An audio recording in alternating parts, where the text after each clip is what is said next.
एक प्लेलिस्ट है basics of English, एक है इंग्लिश इन कॉम्पिटिशन्स और एक है ASEC एलीट। ठीक है, तो ये जो बेसिक्स ऑफ इंग्लिश प्लेलिस्ट है ना, इसमें आपके वो सारे वीडियोस आपके साथ में डाले जाएंगे और डिस्कस किए जाएंगे जो कि इंग्लिश को समझने के लिए बेसिक हैं, जो मतलब इन्फॉर्मेशन लेवल को क्लियर कर देते हैं। ठीक है, जिससे इन्फॉर्मेशन लेवल हमारा क्लियर हो जाता है, फिर हम इंग्लिश को बेहतर तरीके से समझ पाते हैं। तो जो हमारा पिछला वीडियो था इस सीरीज का, उसमें इंट्रोडक्शन टू लैंग्वेज लर्निंग हमने डिस्कस किया कि एक्चुअली में लैंग्वेज है क्या, इसकी हमें ज़रूरत क्यों पड़ती है, और लैंग्वेज में मतलब हम किस तरीके से अपने को एक्सप्रेस करते हैं, वहाँ पे क्या कंपोनेंट्स होते हैं। तो वो सारी चीज़ें जब हमने डिस्कस की ना, तो वहाँ पर हमने पाया कि जो सेंटेंस होता है that is a vehicle that conveys our meaning, कि सेंटेंस वो व्हीकल होता है जो हमारे मीनिंग को कन्वे करता है। तो आज की जो हमारी क्लास है,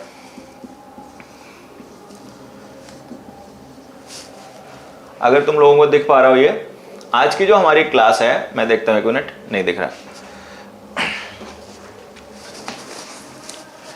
आज की जो हमारी क्लास है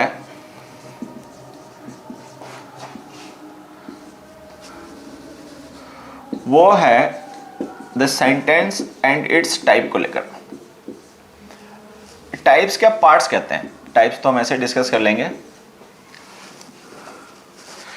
तो जो सबसे पहली क्लास थी वो तो खैर इंट्रोडक्शन ही था सिलेबस का, उसमें तो हमने अपने सिलेबस को इंट्रोड्यूस ही किया था। लेकिन आज इस क्लास में हम लोग क्या करेंगे, उस सिलेबस की मतलब फॉर्मल शुरुआत कर देंगे, आगे बढ़ाएंगे इंट्रोडक्शन से आगे। तो हमने पिछली क्लास में ये सीखा कि जो भाषा होती है वो एक अभिव्यक्ति का माध्यम होती है, जिसके थ्रू हम अपने दिमाग में आए हुए आइडियाज, थॉट्स, फीलिंग, इमोशंस को दूसरों के साथ में शेयर करते हैं। तो उसको शेयर करने के लिए हमें एक मीन्स चाहिए होता है। मीन्स का मतलब एक माध्यम चाहिए होता है जिसके थ्रू हम अपने मीनिंग को दूसरे तक पहुंचाते हैं या दूसरों को रिसीव करते हैं। वो जो मीनिंग होता है, वो जो मीन्स होता है, जो उस मीनिंग को कन्वे कर रहा होता है, जो व्हीकल होता है, वो होता है सेंटेंस। ठीक है, तो सेंटेंस जो है ना, उससे हम शुरुआत करते हैं अपनी लैंग्वेज लर्निंग की। देखिए, सेंटेंस हमने पिछली क्लास में फिलहाल में डिस्कस कर लिया था कि सेंटेंस जो होता है वो एक ऐसा ग्रुप ऑफ वर्ड्स होता है जिसका अपने कंप्लीट सेंस हो और एक कंप्लीट मीनिंग हो। जब हम बात सेंटेंस की करते हैं तो वहां पे कुछ और भी टर्म्स होती हैं। ठीक है, पहले हम एक एग्जांपल से समझ लेते हैं। जैसे हमने लिखा ही सैंग। ठीक है, अब देखिए ये हमने एक सेंटेंस लिखा ही सैंग। जब भी सेंटेंस कंप्लीट होता है तो हम उसके एंड में फुल स्टॉप यूज करते हैं, अगर हमारा सेंटेंस असर्टिव हो या इंपेरेटिव हो।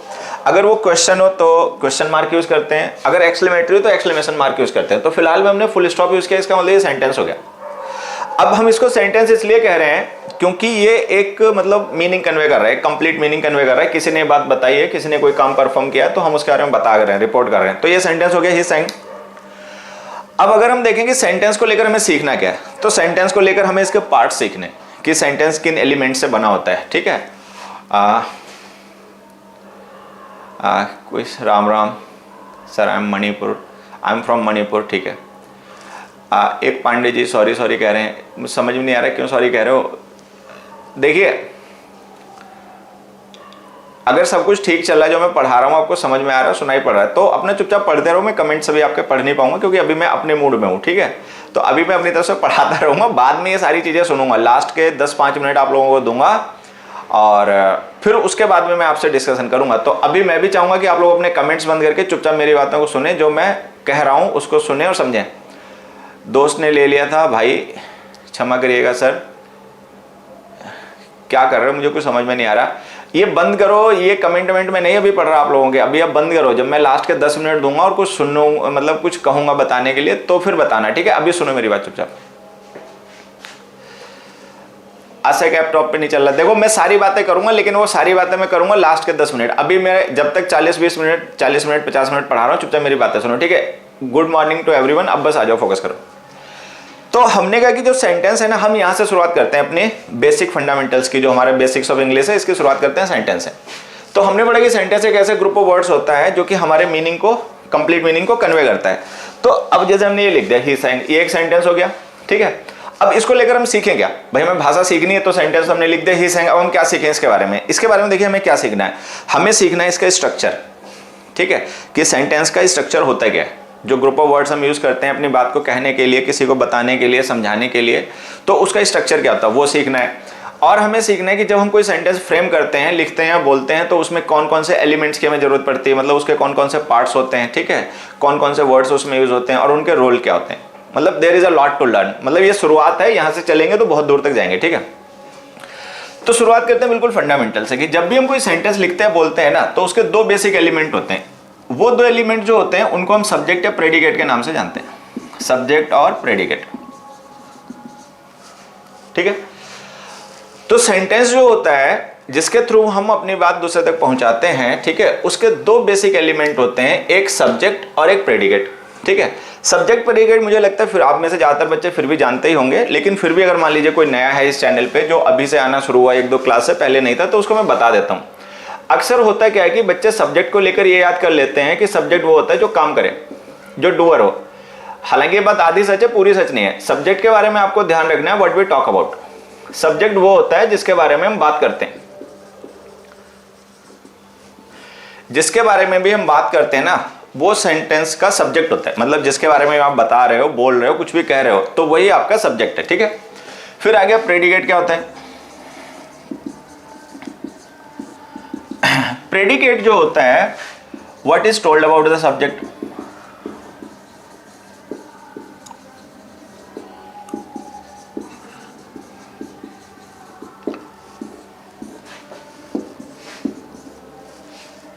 ठीक है, तो सेंटेंस जब भी हम कभी बनाते हैं ना, तो सेंटेंस के हमेशा दो पार्ट होते हैं, एक होता है सब्जेक्ट, एक होता है प्रेडिकेट। सब्जेक्ट वो होता है जिसके बारे में हम बात कर रहे होते हैं, प्रेडिकेट वो होता है जो हम उसके बारे में बता रहे होते हैं। ठीक है, अब होता है क्या है कि जनरली सेंटेंस मतलब सेंटेंस का जो सब्जेक्ट होता है वो कोई नाउन या प्रोनाउन होता है।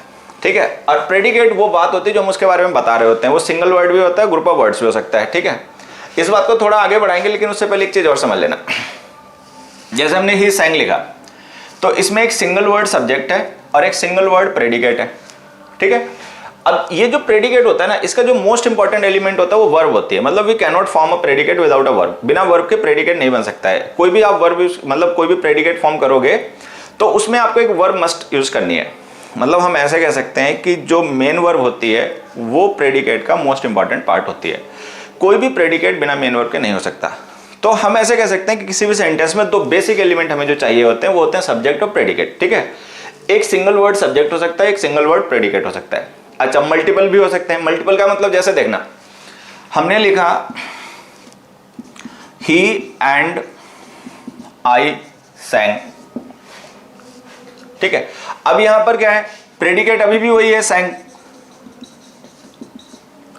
ठीक है, लेकिन सब्जेक्ट दो वर्ड हो गए, एक ही हो गया और एक आई हो गया। अच्छा, दोनों को कनेक्ट करने के लिए हमने कंजंक्शन एंड लिख दिया। ठीक है, कंजंक्शन कनेक्ट करने का काम करते हैं। अब एक सब्जेक्ट ही हो गया, एक सब्जेक्ट आई हो गया। अब ये ही एंड आई है ना, अब हम इसे कहेंगे कंपाउंड सब्जेक्ट।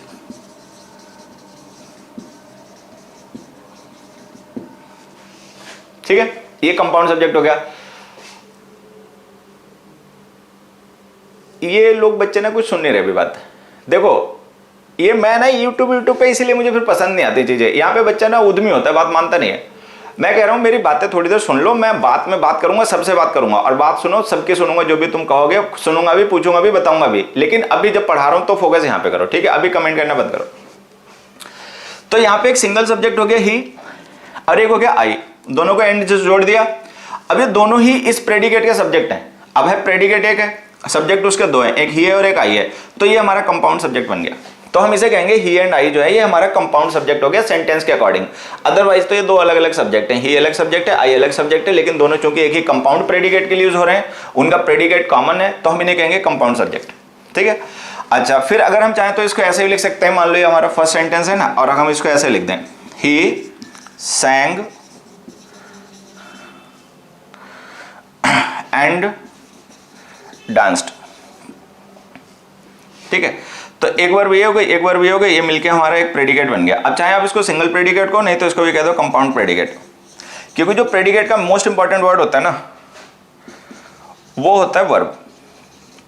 तो अगर हम ऐसे लिख रहे हैं ही सैंग एंड डांस्ड, तो होता क्या है कि जब भी किसी सेंटेंस में हम दो मेन वर्ब यूज करते हैं, ठीक है, तो उस सेंटेंस को हमेशा दो सिंपल सेंटेंस में स्प्लिट किया जा सकता है। कहने का मतलब ये कि अगर हमने ये सेंटेंस लिखा ना ही सैंग एंड डांस्ड, तो हम इसको इस तरीके से दो तरीके से लिख सकते हैं। हम एक लिख सकते हैं ही सैंग, ठीक है, एंड ही डांस्ड।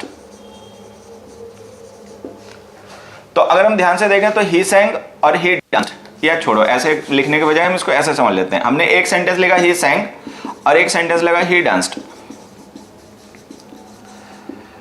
अब हम देख रहे हैं दोनों सब्जेक्ट का, दोनों सेंटेंस का सब्जेक्ट जो है वो ही है, ठीक है, और प्रेडिकेट यहाँ पे sang है और यहाँ पे danced है।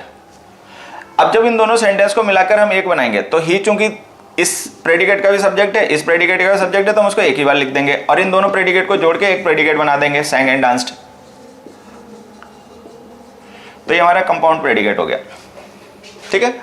तो ही एंड आई कंपाउंड सब्जेक्ट हो गया, sang and danced compound predicate हो गया, सेंटेंस कुल मिला के एक ही है।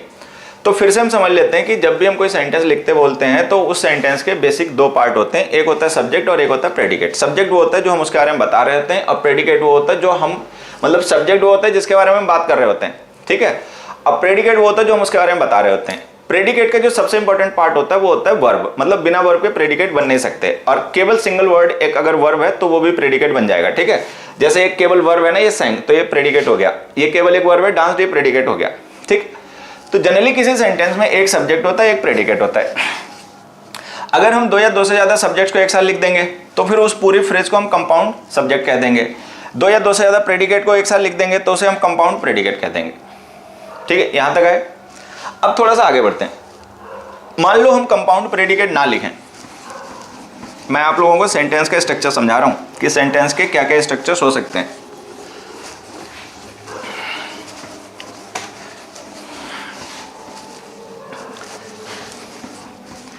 अब जैसे हमने यहाँ पे देखा ना, ही sang एक सिंगल हमारा सब्जेक्ट है और एक सिंगल उसका प्रेडिकेट है, लेकिन कई बार हम ऐसे भी लिख सकते हैं, ही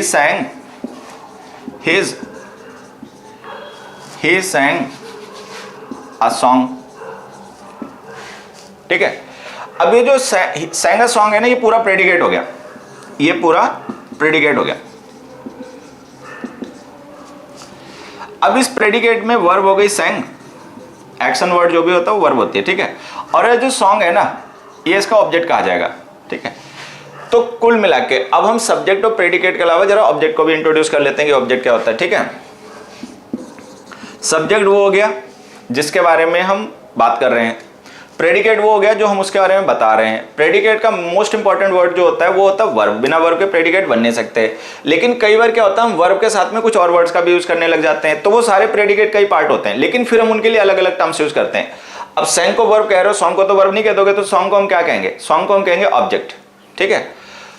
होता क्या है, वैसे तो जनरली जब हमें सेंटेंस में आइडेंटिफाई करना होता है ऑब्जेक्ट को, तो हम ऐसे कर लेते हैं कि कोई भी वर्ड जो व्हाट या हुम का रिप्लाई होता है वो ऑब्जेक्ट होता है, ठीक है। जैसे हमने लिखा ही sang व्हाट डिड ही सिंग, क्या गाया, तो व्हाट का रिप्लाई सॉन्ग आ गया, तो ये ऑब्जेक्ट हो गया, ठीक है।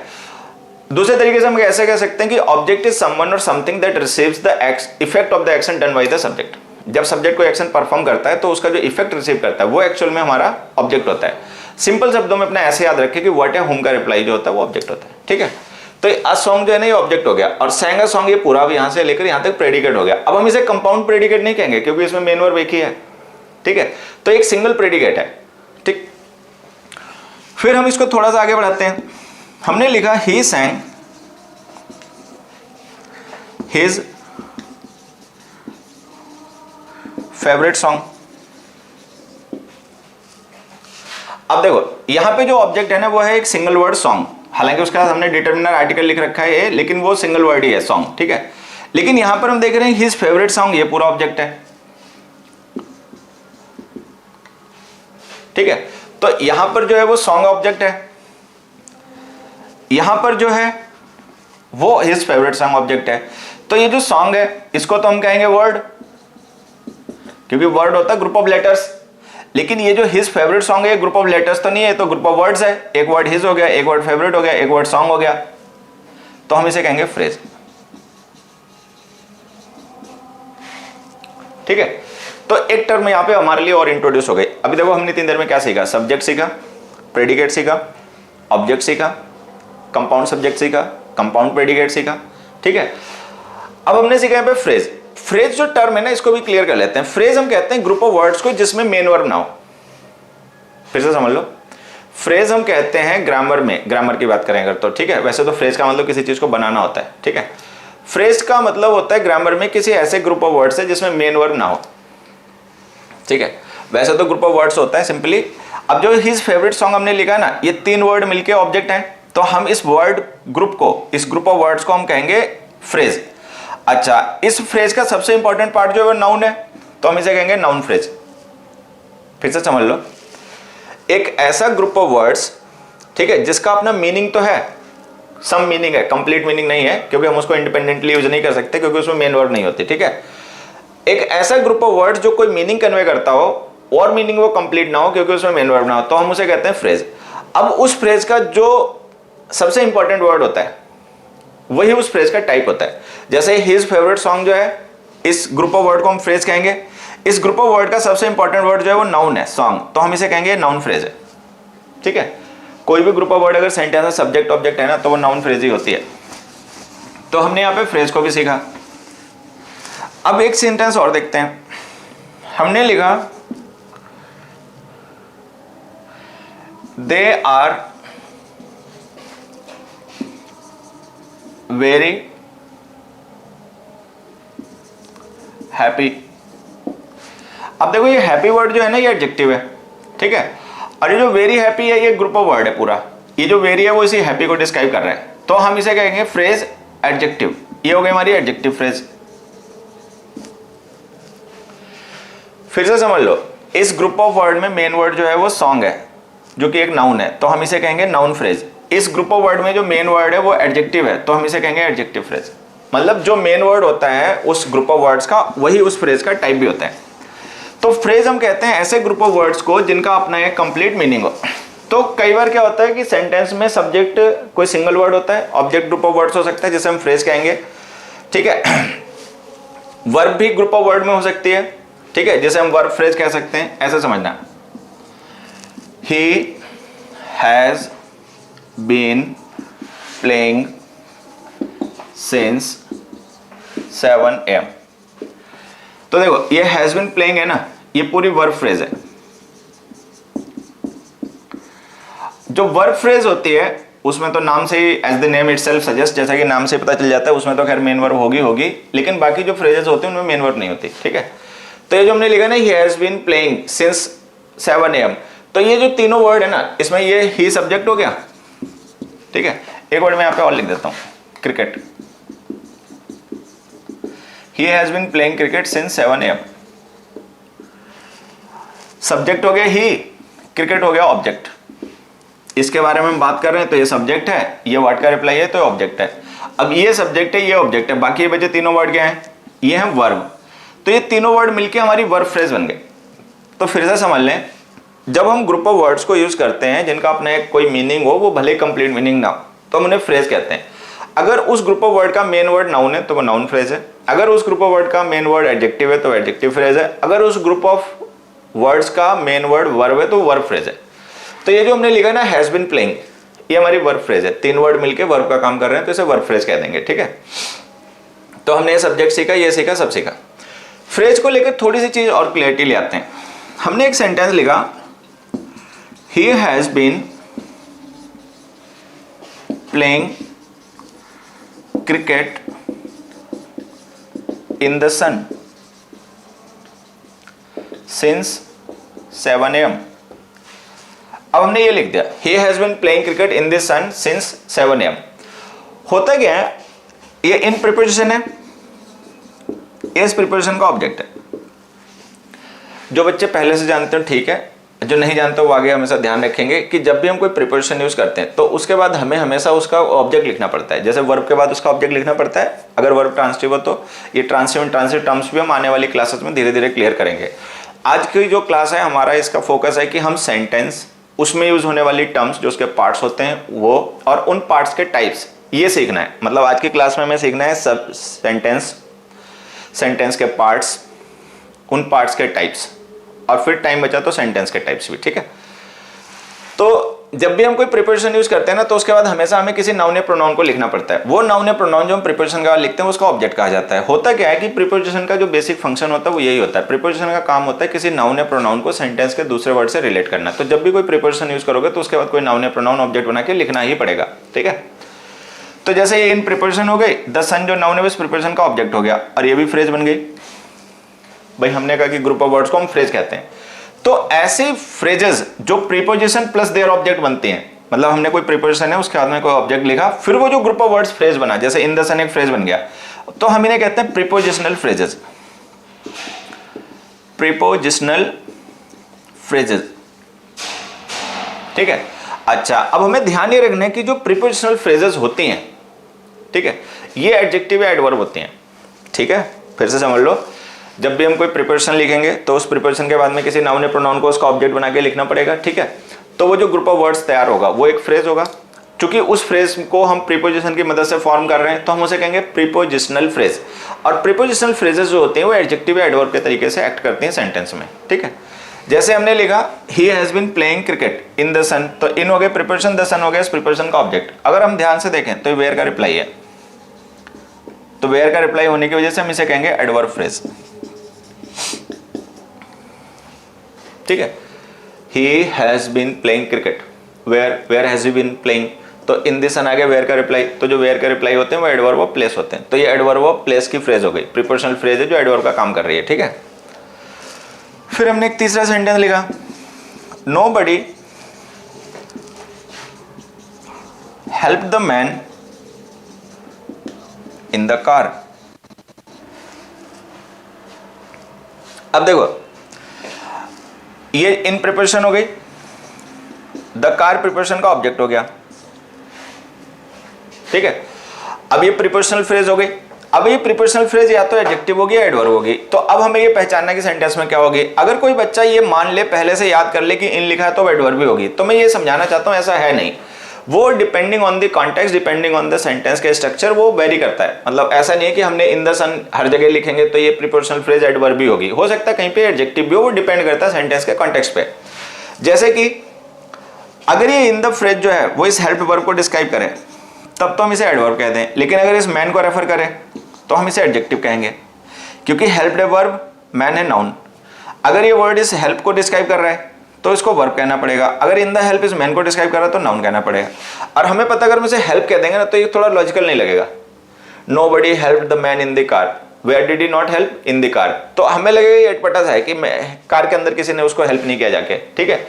एक्चुअल में ये एक्शन का जगह नहीं है, ये रेफरेंस जो हमने इन द कार लिखा ना, ये एक्शन का रेफरेंस नहीं है, ये रेफरेंस उस मैन का है, which man. Nobody help the man, which man in the car. तो इन द कार जो रेफरेंस है ये मैन का रेफरेंस है, तो अगर मैन नाउन को रेफर कर रहा है तो हम इसे कहेंगे एडजेक्टिव फ्रेज, ठीक है। फिलहाल में आप ऐसे भी चाहो तो ध्यान रख सकते हो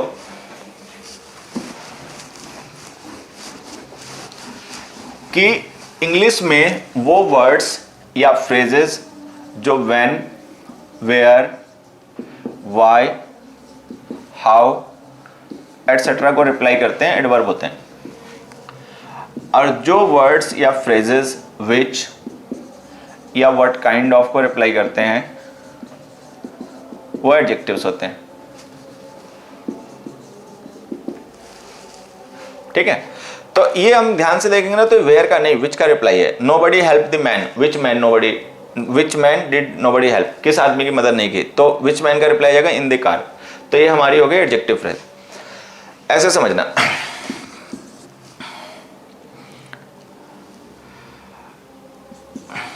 the man in the car felt very helpless.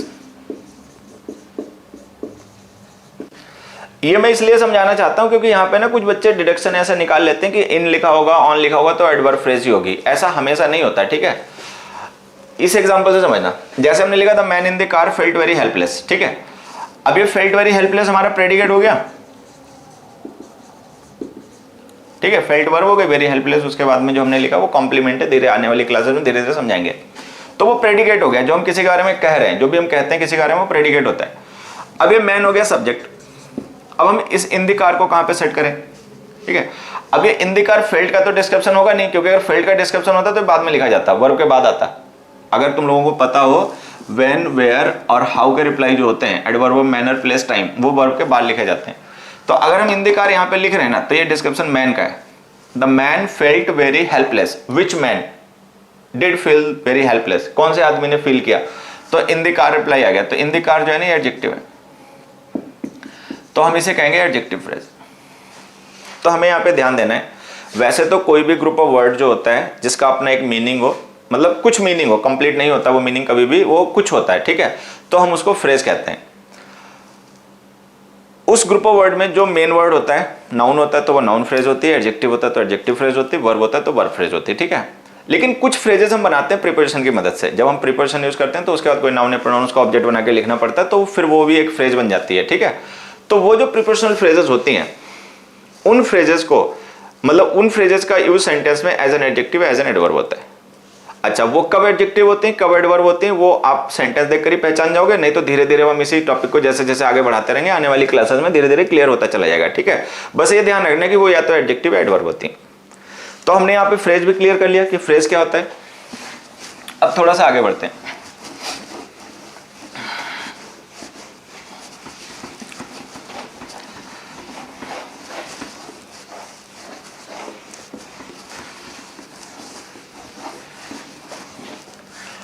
अब जैसे हमने एक छोटा अभी थोड़ी देर पहले एक सेंटेंस लिखा था, ही sang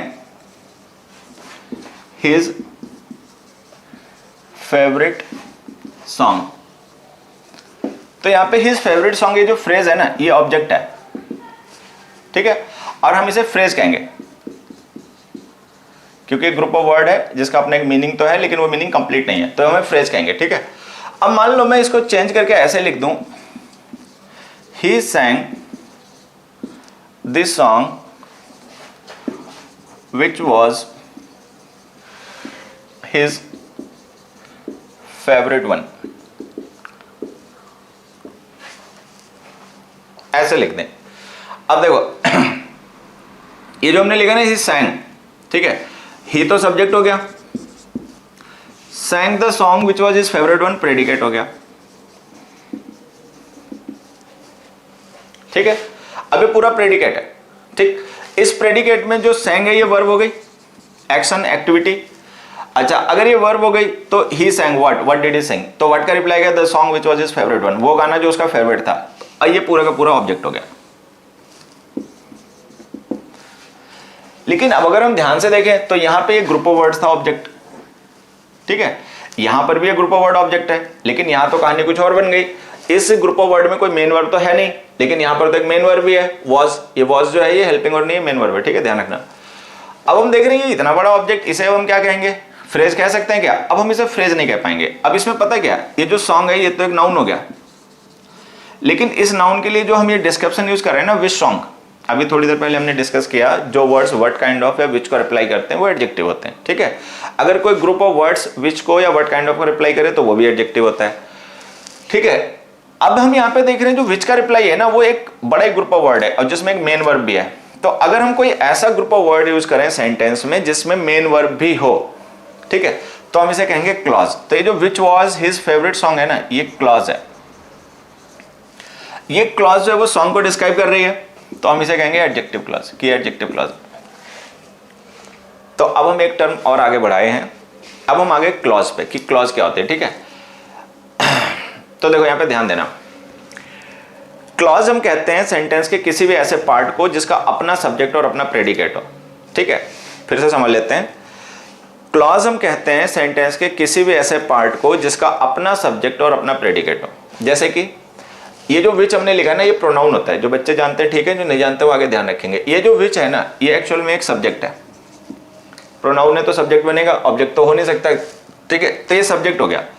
was his favourite one जो है ना, ये इसका प्रेडिकेट है। देखो subject is what we talk about, ठीक है, and predicate is what is told about, ठीक है। जो सब्जेक्ट के बारे में कहते हैं वो प्रेडिकेट होता है। तो विच सब्जेक्ट है, वॉज हिज फेवरेट वन, उसका प्रेडिकेट है, तो ये इसको हम क्लॉज कहेंगे, इसको फ्रेज नहीं कहेंगे। तो क्लॉज और फ्रेज में आप बेसिकली देखोगे तो टोटल डिफरेंस बस इतना ही होता है कि जो फ्रेज होती है उसमें कोई मेन वर्ब नहीं होती। क्योंकि मेन वर्ब नहीं होती तो सब्जेक्ट भी नहीं होता, क्योंकि सब्जेक्ट ऑब्जेक्ट जो होते हैं वो मेन वर्ब के लिए होते हैं। अगर मेन वर्ब है ही नहीं तो सब्जेक्ट ऑब्जेक्ट भी नहीं होंगे। लेकिन जो क्लॉज होती है ना, उसमें मेन वर्ब होती है, ठीक है, और मेन वर्ब के साथ में सब्जेक्ट भी होता है। क्योंकि अगर सब्जेक्ट नहीं हुआ तो फिर हम उसे कंपाउंड प्रेडिकेट मान लेंगे।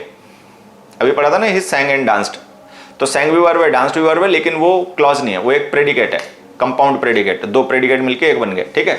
लेकिन अगर सब्जेक्ट भी अलग हो और उसका प्रेडिकेट भी अलग हो तो ऐसे पार्ट को हम फ्रेज ना कह के क्लॉज कहेंगे। तो विच सब्जेक्ट हो गया, वॉज हिज फेवरेट वन एक उसका प्रेडिकेट हो गया, और ये पूरा ग्रुप ऑफ वर्ड जो है ये सेंटेंस का पार्ट है। ये खुद तो इंडिपेंडेंट सेंटेंस है नहीं, पार्ट ऑफ द सेंटेंस है, तो हम इसे क्लॉज कहेंगे। तो क्लॉज सेंटेंस का कोई भी ऐसा पार्ट हो गया जिसका अपना सब्जेक्ट होता है और अपना प्रेडिकेट होता है, ठीक है। खैर थोड़ा सा और आगे बढ़ाते हैं। अब हम यहां पे एक सेंटेंस लिखते हैं, what is sad was not true, ठीक है। अब हमने कहा what is said was not true, ठीक।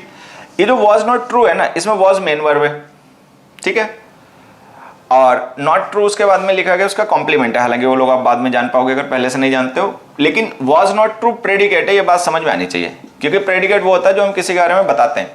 तो was not true हम किसी चीज के बारे में कह रहे हैं, मतलब ये बात हम किसी के बारे में कह रहे हैं, तो जो भी बात हम कहते बताते हैं वही प्रेडिकेट होता है, ठीक है। ये बात हम इसके बारे में कह रहे हैं तो ये सब्जेक्ट हो गया, ठीक है। अब देखो what he said was not true, तो was not true हो गया प्रेडिकेट। प्रेडिकेट का मतलब जो हम किसी के बारे में बता रहे हैं वो प्रेडिकेट होता है। तो किसी के बारे में हम ये कह रहे हैं कि सच नहीं था, तो ये प्रेडिकेट हो गया। किसके बारे में बात कर रहे हैं, ये बात हम कह रहे हैं व्हाट इज सैड के बारे में। अच्छा व्हाट इज सैड है कोई सिंगल वर्ड नहीं है, एक ग्रुप ऑफ वर्ड है, तो या तो हम इसे फ्रेज कहें, ठीक है, या हम इसे क्लॉज कहें। अब अगर इसमें ये मेन वर्ब ना होती और ये सब्जेक्ट ना होता तो हम इसे कहते हैं फ्रेज, अभी हम इसे कहेंगे क्लॉज। फ्रेज का भी एक एग्जांपल देखो, मैं लिख देता हूं,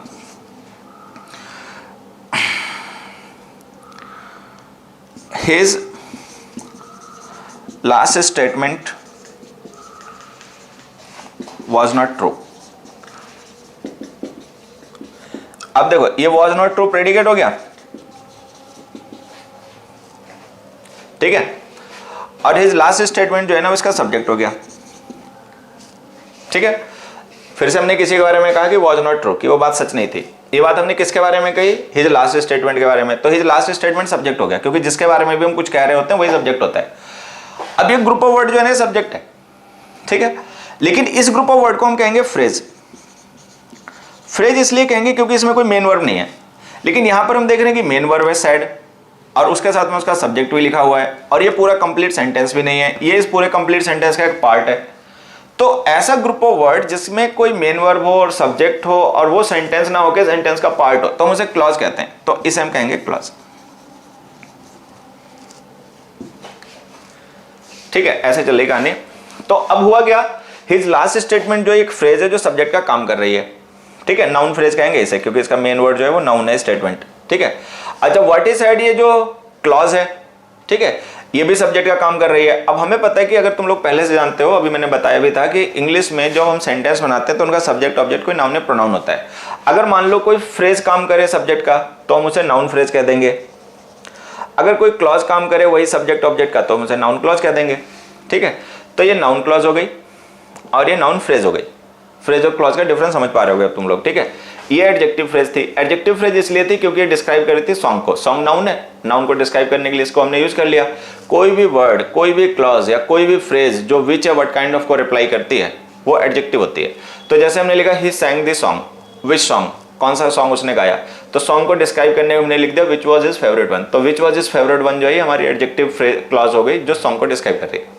तो जिस तरीके से फ्रेज को हम एडजेक्टिव, एडवर्ब और नाउन में कैटेगराइज कर सकते हैं, उसी तरीके से हम क्लॉजेस को भी एडजेक्टिव, एडवर्ब और नाउन में कैटेगराइज कर सकते हैं, ठीक है। धीरे धीरे भी क्लियर होता जाएगा। एक एग्जांपल और देखते हैं।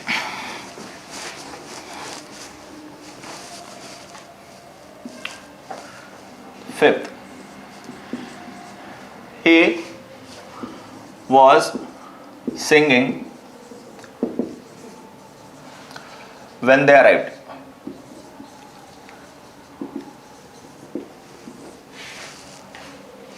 ठीक है, अब जैसे हमने लिखा he was singing when they arrived, अब he सब्जेक्ट हो गया, was singing वर्ब हो गई, ठीक है, और ये पूरा वैसे प्रेडिकेट है। was singing when they arrived जो है ना ये पूरा प्रेडिकेट है, ठीक है, क्योंकि फुल स्टॉप ने लास्ट में यूज किया तो ये सब्जेक्ट हो गया, पूरा प्रेडिकेट हो गया। अब इस प्रेडिकेट में was singing तो हो गई वर्ब, वर्ब फ्रेज हो गई, दो वर्ड मिलकर वर्ब का काम करे तो हम इसे वर्ब फ्रेज कहेंगे। when they arrived को अब हम क्या कहें, ऑब्जेक्ट तो कह नहीं सकते क्योंकि ऑब्जेक्ट होता है व्हाट या होम का रिप्लाई। ये जो when they arrived है ना, तो ये व्हाट का रिप्लाई है ना, ये होम का रिप्लाई है। ये एक्चुअल में when का ही रिप्लाई है। जैसे ये क्लॉज विच से शुरू हो रही तो ये विच का रिप्लाई हो गई, ये when से शुरू हो रही तो ये when का रिप्लाई हो गई। अभी हमने पढ़ा कि कोई भी ऐसा वर्ड जो when, where, why, how को रिप्लाई करे वो एडवर्ब होता है। ठीक है। अब अगर कोई clause when where why how को रिप्लाई करे तो वो एडवर्ब क्लॉज हो गई। अगर कोई phrase when where why how को रिप्लाई करे तो वो एडवर्ब फ्रेज हो गई। तो ये जो हमने व्हेन दे अराइव्ड लिखा ना, इसमें ये हो गया सब्जेक्ट, दे अराइव्ड हो गई मेन वर्ब। तो हम इसको फ्रेज तो कह नहीं सकते क्योंकि इसमें सब्जेक्ट भी है मेन वर्ब भी, तो इसे हमें क्लॉज कहना पड़ेगा। ठीक है। अच्छा, ये क्लॉज व्हेन का रिप्लाई है और हमें पता है व्हेन वेयर व्हाई हाउ का रिप्लाई एडवर्ब्स होते हैं, तो ये एडवर्ब क्लॉज हो गई।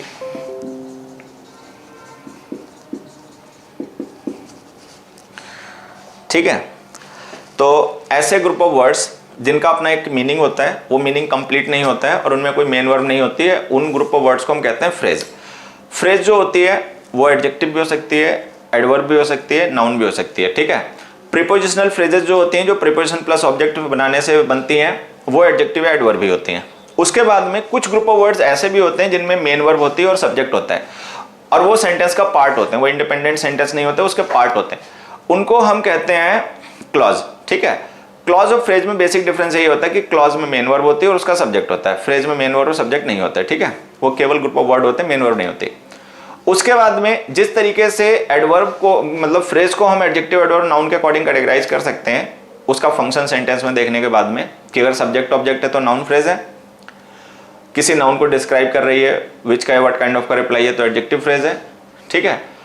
व्हेन वेयर व्हाई हाउ का रिप्लाई है तो एडवर्ब फ्रेज है। उसी तरीके से हम क्लॉजेस को भी कर सकते हैं। ठीक है।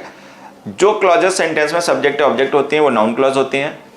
जो क्लॉज किसी नाउन को डिस्क्राइब करने के लिए लिखी जाती हैं, व्हाट काइंड ऑफ है विच का रिप्लाई होती हैं, वो एडजेक्टिव क्लॉज होती हैं। और जो clauses when where why how को रिप्लाई करते हैं वो एडवर्ब क्लॉजेस होती हैं। ठीक है। तो यहां तक हम आए।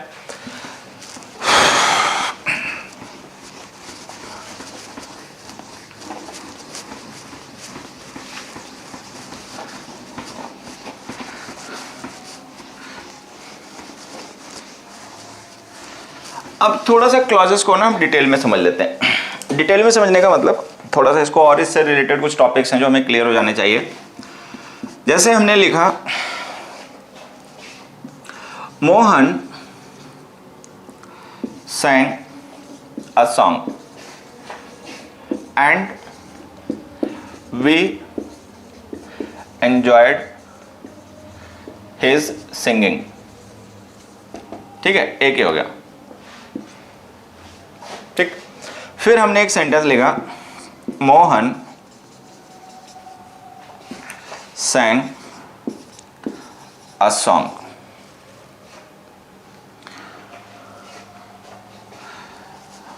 after they all had arrived।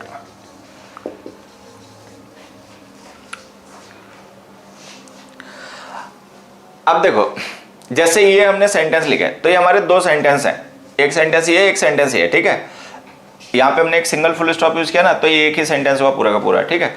अब हम देख रहे हैं कि हमारे पास दो सेंटेंस हैं और दोनों सेंटेंस में हमने दो दो क्लॉज यूज किए हैं। एक क्लॉज है Mohan sang a song, Mohan sang a song। एक है we enjoyed his singing, they all had arrived। ठीक है। तो एक क्लॉज ये हो गई, इसका सब्जेक्ट हो गया मोहन और प्रेडिकेट हो गया sang a song। यहाँ पे भी वही है, मोहन सब्जेक्ट हो गया, sang a song प्रेडिकेट हो गया।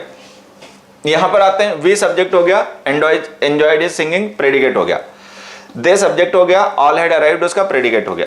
ठीक है। तो ये दो अलग अलग हमारे पास में क्लॉज हो गई। जब भी हमारे पास दो या दो से ज्यादा वर्ड होते हैं तो हमें उन्हें कनेक्ट करना पड़ता है। ठीक है। तो कनेक्ट करने का काम इंग्लिश में करते हैं कंजंक्शन। ये एंड जो है और आफ्टर है, ये हमारे कंजंक्शंस हैं। ठीक है। थोड़ा सा टाइप ऑफ क्लॉज को समझने के लिए हमें टाइप ऑफ कंजंक्शन समझने पड़ेंगे, तो उसके लिए हम तैयार रहें। ज्यादा नहीं है, बस थोड़ा सा इशू है।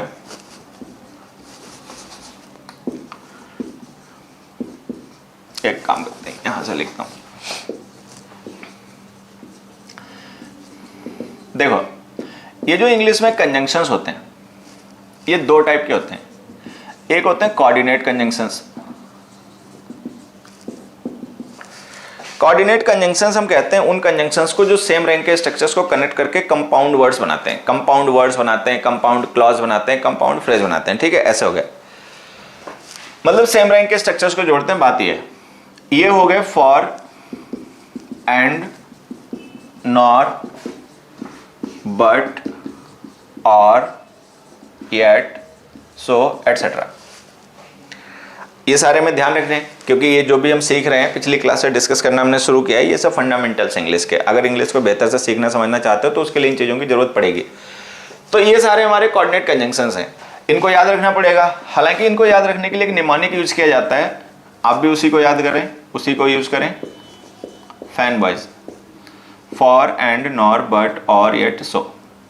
तो जो फैन बॉयज है ना, ये एक निमोनिक है। निमोनिक का मतलब होता है कोई एक ऐसी डिवाइस है, ट्रिक, जिसके थ्रू हमें मेमोरी मतलब वर्ड याद रह जाते हैं, ठीक है, या कोई भी चीज़ याद रह जाती है। तो ये जो फैन बॉयज है ना, एक निमोनिक है जिसके थ्रू हम याद रख सकते हैं कि हमारे कोऑर्डिनेट कंजंक्शंस कौन से होते हैं, फॉर एंड नॉर बट और येट सो, ठीक है। इसके बाद में जो कंजंक्शंस बच जाते हैं उन्हें कहते हैं सबऑर्डिनेट कंजंक्शंस, सबऑर्डिनेट। अब वैसे तो अगर कहेंगे तो फैन बॉयज को छोड़कर जो भी बच गए वो सबऑर्डिनेट ही होते हैं, लेकिन फिर भी मैं यहाँ पे कुछ कॉमनली यूज सबऑर्डिनेट कंजंक्शंस लिख देता हूँ। इफ है, अनलेस है, अनटिल है, देन है, दैट है, दो है, आफ्टर है, बिफोर है, बिकॉज है,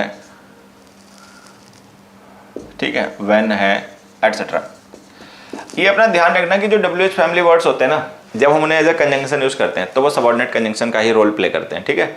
WH फैमिली वर्ड्स जो होते हैं जब हम उनको एज कंजंक्शन यूज करते हैं तो वो सबऑर्डिनेट कंजंक्शन का ही रोल प्ले करते हैं। तो ये दो तरीके के हमारे पास कंजंक्शन हो गए, कोऑर्डिनेट हो गए, एक सबऑर्डिनेट हो गए।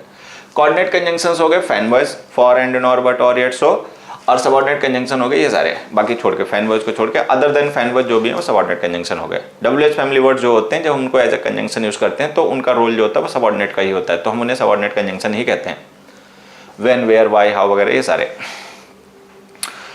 तो देखो, एक क्लॉज ये हो गई, एक क्लॉज ये हो गई, एक क्लॉज ये हो गई, एक क्लॉज ये हो गई, ठीक है।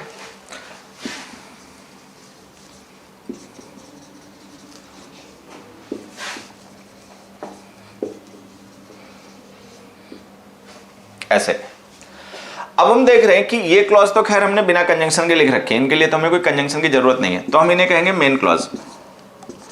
अब चाहो तो तुम इन्हें प्रिंसिपल क्लॉज भी कह सकते हो, प्रिंसिपल क्लॉज कह दो या मेन क्लॉज कह दो, वो एक ही बात होती है, ठीक है। अच्छा, जो क्लॉज हम कंजंक्शन के साथ लिखते हैं, जैसे वो जो हमने लिखे ना, and we enjoyed his singing, वो उसको हम मेन क्लॉज नहीं कहेंगे, प्रिंसिपल क्लॉज नहीं कहेंगे। After they all had arrived, इसको भी हम नहीं कहेंगे। एक काम करना है, थोड़ा सा मैंने ध्यान नहीं दिया, गलत लिख गया, इसको ऐसे लिखना, दे हैड ऑल अराइव्ड, ठीक है। ये जो दोनों हमारी क्लॉजेस हैं, इनमें जो एंड है ये कोऑर्डिनेट कंजंक्शन है तो हम इसे कहेंगे कोऑर्डिनेट क्लॉज, ये आफ्टर सबऑर्डिनेट कंजंक्शन है तो हम इसे कहेंगे सबऑर्डिनेट क्लॉज, ठीक है। तो ये भी हमें सीखना है कि जो सेंटेंस में हमारी क्लॉजेस होती हैं अकॉर्डिंग टू फंक्शन तो हम उनको एडजेक्टिव, एडवर्ब, नाउन में कैटेगराइज कर लेंगे, वो एक चीज़ है, ठीक है। कि अगर क्लॉज सेंटेंस में सब्जेक्ट ऑब्जेक्ट है तो वो नाउन है, किसी नाउन को डिस्क्राइब करने के लिए यूज की गई क्लॉज है तो वो एडजेक्टिव है, व्हेन, वेयर, व्हाई, हाउ का रिप्लाई है तो एडवर्ब है। लेकिन एक और भी टाइप हमें समझना है क्लॉजेस का, वो टाइप ये है कि सेंटेंस की वो क्लॉजेस जो हम बिना कंजंक्शन के लिखते हैं वो होती है main clause, we can call them principal clause, इधर प्रिंसिपल क्लॉज भी कह सकते हैं, तो चाहे इसे मेन क्लॉज को चाहे प्रिंसिपल क्लॉज को भी एक ही बात है, ठीक है। जो क्लॉज हम कंजंक्शन के साथ लिखते हैं वो क्लॉज या तो कोऑर्डिनेट होती है या सबऑर्डिनेट होती है। अब वो क्लॉज कोऑर्डिनेट है या सबऑर्डिनेट है डिपेंड करता है टाइप ऑफ द कंजंक्शन पे कि तुमने टाइप कौन से टाइप का कंजंक्शन यूज किया। कंजंक्शन कोऑर्डिनेट यूज किया तो क्लॉज कोऑर्डिनेट हो गई, कंजंक्शन सबऑर्डिनेट यूज किया तो क्लॉज सबऑर्डिनेट हो गई, ठीक है। तो ये कोऑर्डिनेट क्लॉज हो गई, ये सबऑर्डिनेट क्लॉज हो गई। अब इसको थोड़ा सा और आगे बढ़ाते हैं। होता क्या है इंग्लिश में कि कोऑर्डिनेट है, सबऑर्डिनेट है, मेन क्लॉज है, इसके अलावा क्लॉजेस को कैटेगराइज करने का एक और भी तरीका होता है, वो तरीका होता है डिपेंडेंट और इंडिपेंडेंट। जो क्लॉजेस होती हैं ना, इनको कैटेगराइज करने का एक और भी तरीका होता है। अक्सर तुम लोगों ने बुक्स वगैरह में पढ़ाया होगा, इंडिपेंडेंट क्लॉज और डिपेंडेंट क्लॉज।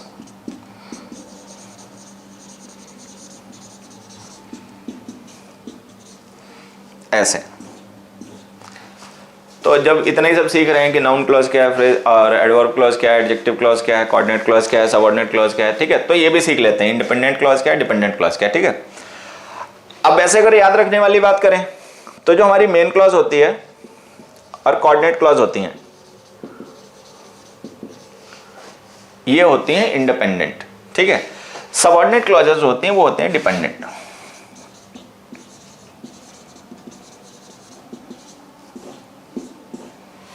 ऐसे तो हमें यहाँ पे ध्यान ये रखना है कि हमारे सेंटेंस में जो मेन क्लॉज और कोऑर्डिनेट क्लॉज होती है ना, उनको हम इंडिपेंडेंट क्लॉज कहते हैं, ठीक है।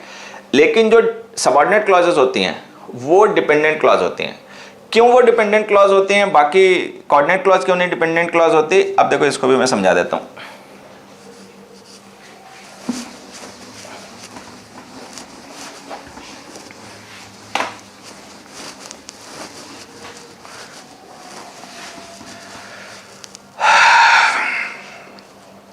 टाइम तो बड़ा तेज बीत जाता है, पता भी नहीं चलता यहाँ पे। तो यहाँ तक खैर हम लोग आए। देखो एक दो क्वेश्चन मैं और लिखूंगा, फिर उसके बाद में मैं आपको समझाता हूँ कि डिपेंडेंट इंडिपेंडेंट का क्या चक्कर है। एक सेंटेंस हमने लिखा, he has forgiven the man who stole his money, ठीक है। एक और लिखा,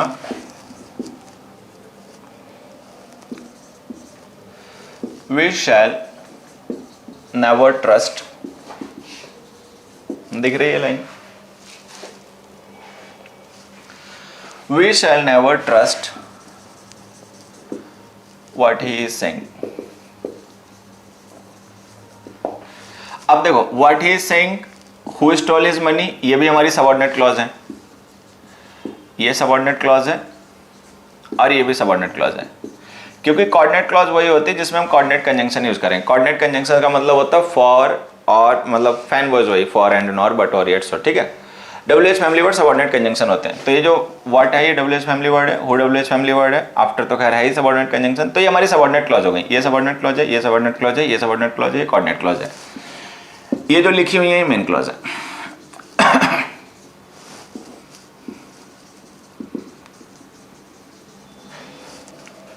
ठीक है, अब यहां तक आ गया। तो अब देखो थोड़ा सा समझते हैं, ये जो हमारी सबऑर्डिनेट क्लॉजेस होती है ना, जो अभी हम थोड़ी देर पहले कह रहे थे कि जो क्लॉज होती है सेंटेंस में उसको हम एडजेक्टिव, एडवर्ब और नाउन में कैटेगराइज कर सकते हैं, ठीक है। ये बात एक्चुअल में सबऑर्डिनेट क्लॉजेस को लेकर कही जाती है।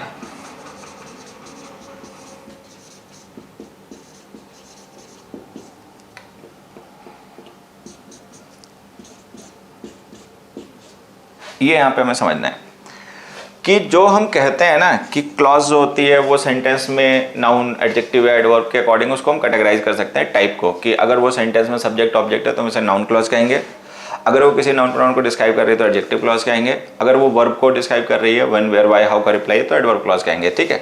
तो ये जो नाउन, एडजेक्टिव, एडवर्ब क्लॉजेस होती है ना, ये एक्चुअल में सबऑर्डिनेट क्लॉजेस होती हैं हमेशा। कोऑर्डिनेट क्लॉज कभी नहीं होती है एडजेक्टिव, एडवर्ब, नाउन, ठीक है।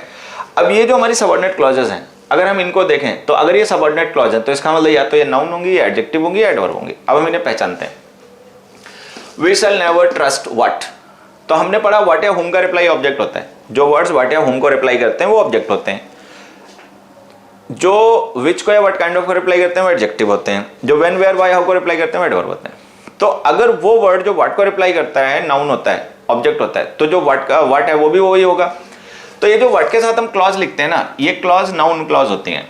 अब अगर ध्यान से देखोगे ना तो ये जो व्हाट ही इज सेइंग हमने लिखा ना, ये इस ट्रस्ट वर्ब का ऑब्जेक्ट है। हमने लिखा वी शैल नेवर ट्रस्ट, हम कभी ट्रस्ट नहीं करेंगे। भाई क्या नहीं ट्रस्ट करोगे? व्हाट ही इज सेइंग, जो ये कह रहा है। तो वो जो कह रहा है ना वही हमारा ऑब्जेक्ट है ट्रस्ट वर्ब का। तो ये पूरी क्लॉज जो है ये ऑब्जेक्ट होगी ट्रस्ट वर्ब का, तो हम इसे कहेंगे नाउन क्लॉज, ठीक है। इस पे आते हैं, he has forgiven whom has he forgiven, तो whom का रिप्लाई आ गया द मैन। मैन को फॉरगिव कर दिया, आदमी को माफ कर दिया उसने। कौन सा मैन? Which man. तो विच मैन का रिप्लाई हमने लिख दिया हु स्टोल हिज मनी, जिसने उसका पैसा चुराया था। अब वो जो हु स्टोल हिज मनी हमने क्लॉज लिखी है ना, वो क्लॉज इस मैन नाउन को डिस्क्राइब कर रही है, ठीक है। तो अगर ये क्लॉज इस मैन नाउन को डिस्क्राइब कर रही है तो नाउन को डिस्क्राइब करने वाले वर्ड, फ्रेज, क्लॉज तो एडजेक्टिव होते हैं, तो ये एडजेक्टिव क्लॉज हो गई, ठीक है। फिर हमने लिखा Mohan सैंग a song when, Mohan ने गाना गाया। कब गाया उसने गाना? After they had all arrived, जब वो सारे आ गए। तो ये जो हमने after they had all arrived लिखा है ना, ये हमारा व्हेन का रिप्लाई है। अब ये क्लॉज व्हेन को रिप्लाई कर रही है। जो व्हेन, वेयर, व्हाई, हाउ को रिप्लाई करते हैं वो एडवर्ब्स होते हैं, तो ये एडवर्ब क्लॉज हो गई। ये एडवर्ब क्लॉज इसलिए है क्योंकि इस वर्ब को डिस्क्राइब कर रही है, व्हेन का रिप्लाई है। ये हमारी एडजेक्टिव क्लॉज है क्योंकि इस मैन नाउन को डिस्क्राइब कर रही है। ये नाउन क्लॉज इसलिए है क्योंकि वो इस ट्रस्ट वर्ब का ऑब्जेक्ट है, ठीक है।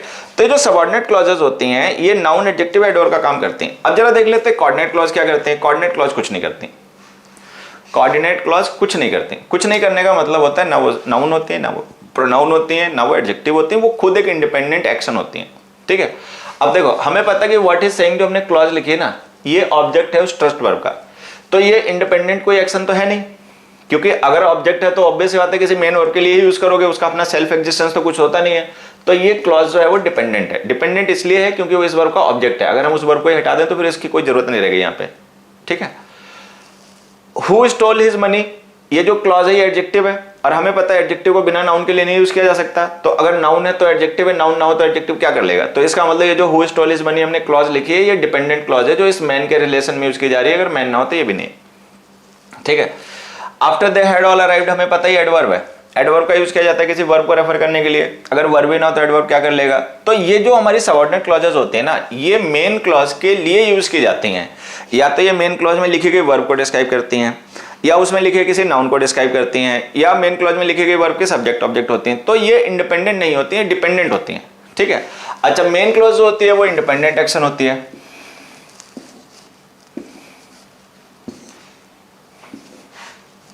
अगर मान लो कहीं पे इतना सेंटेंस लिख दें मोहन sang a सॉन्ग, तो ये कंप्लीट है। पहले था ना, हमने पहले डिस्कस किया था शुरू में, तो ऐसे डिस्कस किया था, ये सब्जेक्ट हो गया, प्रेडिकेट हो गया। अगर हम कहीं पे लिख दें he has forgiven the man, तो ये भी कंप्लीट हो गया। अगर हम कहीं पे लिख दें we shall never trust, तो ये भी कंप्लीट हो गया, ठीक है। लेकिन अगर हम लिख दें व्हाट इज सेइंग, तो व्हाट इज सेइंग जो नाउन क्लॉज है, या तो ये सब्जेक्ट होगी या ऑब्जेक्ट होगी। कहाँ है तुम्हारा सब्जेक्ट, कहाँ है ऑब्जेक्ट, ठीक है भाई। अगर मान लो मैं ऐसे लिख दें व्हाट इज सेइंग कहीं पे, तो ये नाउन क्लॉज है। व्हाट के साथ लिखी हुई क्लॉज नाउन होती है। तो अगर ये नाउन क्लॉज है तो या तो ये किसी वर्ब का सब्जेक्ट होगी या किसी वर्ब का ऑब्जेक्ट होगी। कहीं वर्ब तो है ही नहीं जिसका ये सब्जेक्ट ऑब्जेक्ट बना दें, तो इसका मतलब हम इसको इंडिपेंडेंटली यूज ही नहीं कर सकते, ठीक है। क्वेश्चन भले बना दो व्हाट इज ही सेइंग, फिर वो क्या हो जाएगा वो भी हम डिस्कस करेंगे। उसी तरीके से जैसे हमने लिखा Mohan he has forgiven the man, ठीक है। हु स्टोल हिज मनी, अगर हम कहीं पे हु स्टोल हिज मनी केवल लिख दें, क्वेश्चन मार्क ना लगाएं, तो ये एडजेक्टिव फ्रेज है। अब ये एडजेक्टिव फ्रेज जिस नाउन को डिस्क्राइब करे वो नाउन तो है ही नहीं, तो इसका मतलब इसका अपना कोई इंडिपेंडेंट एग्जिस्टेंस नहीं है। उसी तरीके से after they had all arrived का भी कोई सेल्फ मतलब इंडिपेंडेंट एग्जिस्टेंस नहीं है। तो ये डिपेंडेंट क्लॉजेज होती हैं। कोऑर्डिनेट क्लॉज का ऐसा कुछ होता नहीं है। कहीं पे अगर केवल इतना ही लिख दोगे वी एंजॉयड हिज सिंगिंग, तो वो कंप्लीट है। मोहन sang a सॉन्ग, ये भी कंप्लीट है। तो ये दोनों इंडिपेंडेंट एक्शन है। तो हमें यहाँ पे ये समझना है कि जो क्लॉज होती है, ठीक है, उसको हम main clause, coordinate clause, subordinate clause में कैटेगराइज कर देते हैं, ठीक है। कोऑर्डिनेट क्लॉज वो जो कोऑर्डिनेट कंजंक्शन के साथ लिखी जाए, सबऑर्डिनेट क्लॉज वो सबऑर्डिनेट कंजंक्शन के साथ लिखी जाए, जो बिना कंजंक्शन लिखी जाए वो मेन क्लॉज। जो मेन क्लॉज होती है और कोऑर्डिनेट क्लॉज होती है वो हमारे होते हैं इंडिपेंडेंट एक्शन, ठीक है। लेकिन जो सबऑर्डिनेट क्लॉज होती है वो इंडिपेंडेंट क्लॉज नहीं होती, वो डिपेंडेंट क्लॉज होती है। डिपेंडेंट क्लॉज इसलिए होती है क्योंकि वो एडजेक्टिव, एडवर्ब या नाउन होती है, ठीक। लगभग हम लोगों ने 1 घंटा पूरा कर लिया। तुम लोगों के साथ में बहुत अच्छा टाइम बीता है, मज़ा भी आया। तो अगली क्लास में मंडे की लगाऊंगा, ठीक है। अब मैं एक बार तुम्हें ऐसे रिवाइज करवा देता हूँ जल्दी से।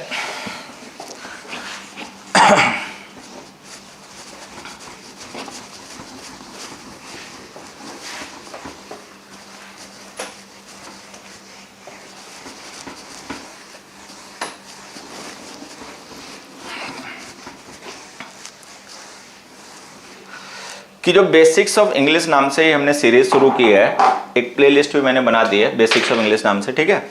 तो ये उसका मतलब दूसरा वीडियो होगा।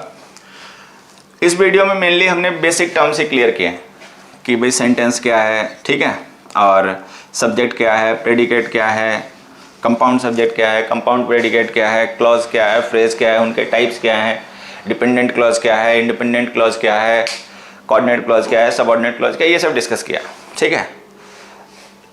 हमने आते ही शुरू में सबसे पहले हमने क्या लिखा बोर्ड पे कि आज की हमारी क्लास है, इसमें हम सीखेंगे the sentence and its parts, ठीक है। तो ये इतना हमने डिस्कस कर लिया। इसके कुछ पार्ट्स और बचे हुए हैं, वो हम अगले वीडियो में डिस्कस करेंगे, ठीक है। इस वीडियो से रिलेटेड कोई भी डाउट हो, ठीक है, जैसे मतलब जो भी हमने पढ़ा या सीखा है, जो भी मतलब डिस्कस किया, उससे रिलेटेड कुछ भी ऐसा तुम्हें लगता है जो समझ में नहीं आया या पूछना है, ठीक है, तो वो जब ये वीडियो मैं सेव कर दूंगा अभी लाइव स्ट्रीमिंग बंद हो जाने के बाद में, तो बाद में कमेंट करना, तो कमेंट में मैं पढ़ लूँगा, तो मैं जान जाऊँगा कि तुमने क्या पूछा है, और फिर उसको हम नेक्स्ट वीडियो में आएंगे तो पहले डिस्कस करके फिर आगे कंटेंट को कंटिन्यू करेंगे। तो ये सीरीज़ ऐसी चलती रहेगी, ठीक है, और कंटिन्यू रहेगा।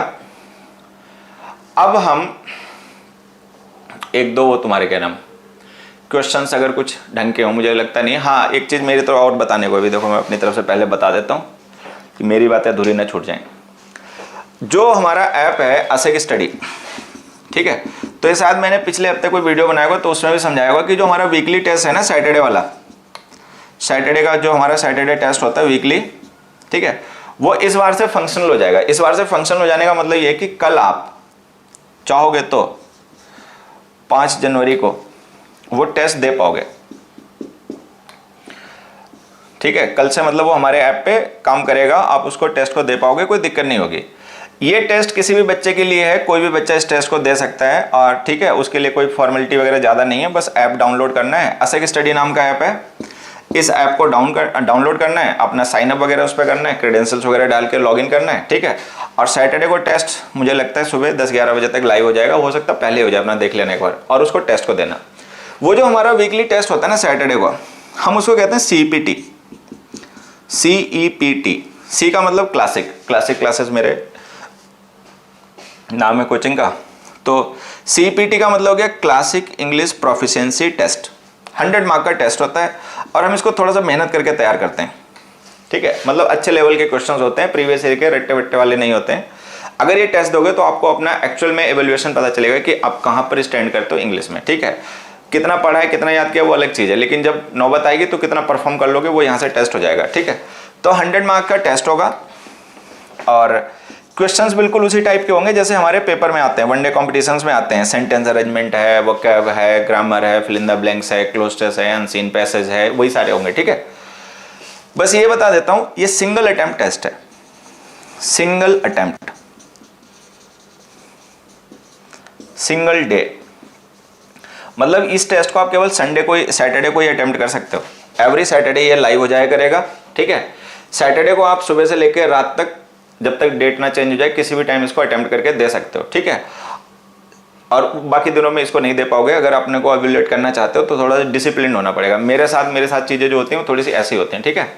तो आपको थोड़ा सा डिसिप्लिन रहना पड़ेगा। और तो सैटरडे को अपना टेस्ट दो, सिंगल अटेम्प्ट है, बस ये ध्यान देना, एक बार टेस्ट शुरू करना तो कंप्लीट करके छोड़ना, दोबारा दे नहीं पाओगे, ठीक है। क्योंकि वो हम नहीं चाहते कि एक बार किसी ने टेस्ट दे लिया, क्वेश्चन जान जाएगा, फिर अगली बार देगा, अपने को इंप्रूव कर लेगा। हालांकि वो अपने को धोखा दे रहा होगा, उससे हमें कोई नुकसान नहीं होना, लेकिन फिर भी हम चाहते हैं कि अगर हमारे पार्ट में कुछ ऐसा बन सकता है तो हम बच्चों को एक मौका दें फेयर एवेल्युएशन का, कि वो अपने को फेयरली इवेल्युएट करे कि उसका अपना स्टैंड क्या है लैंग्वेज लर्निंग को लेकर, ठीक है।